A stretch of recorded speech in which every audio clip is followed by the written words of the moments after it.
Eh bien bonjour à tous, aujourd'hui on se retrouve pour une nouvelle vidéo. Aujourd'hui ce qu'on va faire c'est qu'on va lancer un script sur l'ordinateur qui va permettre de désinstaller toutes les applications qui sont préinstallées par Microsoft sur un Windows 11. Alors la liste qui va être supprimée dans ce script c'est celle-ci.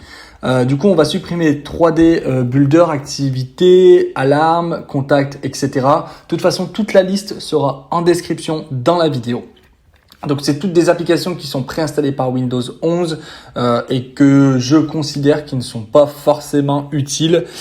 Donc, pour ce faire, j'ai mes collègues Marical qui ont fait un script qui est excellent, qui permet directement de supprimer les applications en un seul clic. On va le personnaliser un peu si vous souhaitez supprimer ou pas, il n'y a pas de problème.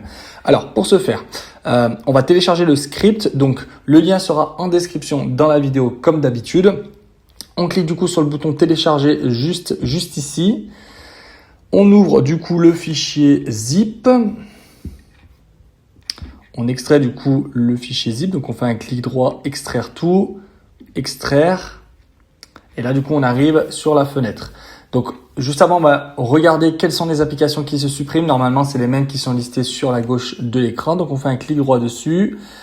Afficher d'autres options et on fait modifier. Exécuter et voilà, donc on arrive du coup sur ce menu là, donc on peut voir voilà gaming, donc c'est l'application Xbox, 3D Building. Si vous souhaitez par exemple ne pas supprimer Bing Finance, vous avez juste à supprimer la ligne comme ceci. Pour ma part je vais la laisser. Ok, donc pour ma part toutes les applications sélectionnées sont ok pour moi. Donc ce qu'on va faire maintenant c'est qu'on va lancer le script. Donc on va faire un clic droit dessus, exécuter en tant qu'administrateur.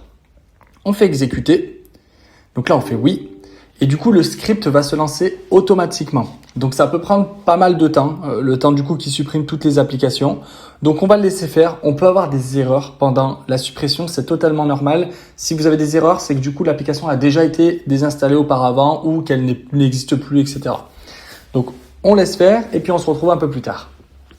Donc, par exemple, pour l'application People, je pense qu'elle n'existe plus et du coup, on a un message d'erreur. Parce que le script du coup avait été écrit sur Windows 10 et réadapté sur Windows 11.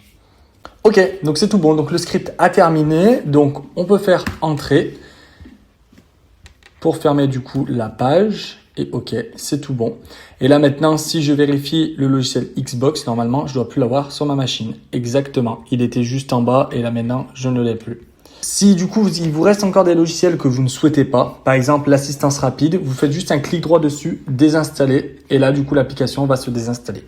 Je vais vous montrer des applications que vous pouvez potentiellement désinstaller qui ne sont pas très utiles pour l'ordinateur. Alors du coup, sur le menu Windows sur ce PC-là, on peut supprimer l'AMD Software. Ça permet d'avoir un contrôle sur l'équipement graphique de l'ordinateur. Pour un utilisateur lambda, il n'y en a pas besoin. Donc, vous pouvez le désinstaller. L'assistant rapide, vous pouvez le désinstaller. Ça sert à rien. C'est un outil qui permet de prendre la main à distance, mais on utilise d'autres outils type AnyDesk, TeamViewer qui sont beaucoup plus rapides. L'assistant rapide, le problème, c'est qu'il faut le lier à un compte Microsoft. Donc, vous pouvez le supprimer. Bloc-notes, vous pouvez le laisser. La calculatrice, vous pouvez la laisser. Caméra aussi. Centre de configuration des graphiques Intel, vous pouvez supprimer. Copilot, si vous l'utilisez, c'est une IA de Microsoft. Vous la gardez, sinon vous pouvez la supprimer. Tout ce qui est stipulé système en dessous, vous pouvez pas le supprimer. Donc on est obligé de le laisser. Intel Optane Memory, vous pouvez le supprimer. Max Audio Pro, vous pouvez supprimer. Clipchamp, vous pouvez le supprimer. C'est un outil pour faire du montage vidéo. C'est un équivalent Movie Maker. Vous pouvez le supprimer si vous l'utilisez pas. Teams, vous pouvez supprimer. To Do, vous pouvez supprimer. Microsoft Word, c'est le système, on peut pas. OneDrive, si vous voulez, vous pouvez le supprimer, mais de toute façon, il va se réinstaller automatiquement. Donc, vous êtes obligé de le laisser. Outlook, si vous l'utilisez pas, vous pouvez le supprimer. Outil de capture d'écran, je vous conseille de le garder. Paint, vous pouvez le supprimer. Pense-bête, supprimer. Photo, je vous conseille de le laisser parce que sinon, vous n'avez plus rien pour ouvrir les photos sur votre ordinateur. Sauvegarde, sécurité Windows, c'est du système, vous pouvez pas. Et le terminal, vous pouvez le supprimer. Si vous supprimez celui-ci, vous avez quand même accès à l'ancien terminal, donc c'est tout bon.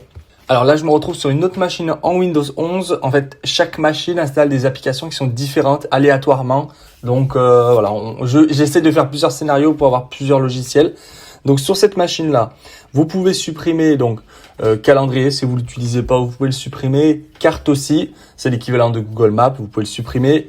Courrier, c'est l'ancien outil pour pouvoir consulter les mails. Maintenant, c'est Outlook, mais courrier, vous pouvez le supprimer. Donc Clipchamp, vous pouvez le supprimer. Edge, vous pouvez le supprimer si vous l'utilisez pas, mais de toute façon, il va se réinstaller automatiquement. Teams To Do, vous pouvez le supprimer. OneDrive, c'est pareil. Si vous le supprimez, il va se réinstaller.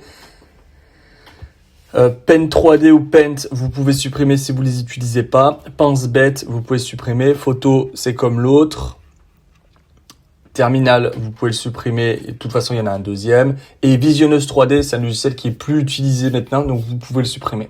J'espère que cette vidéo vous aura plu. N'hésitez pas à commenter, partager, mettez des j'aime. Merci à Malekal pour ce script qui fonctionne parfaitement.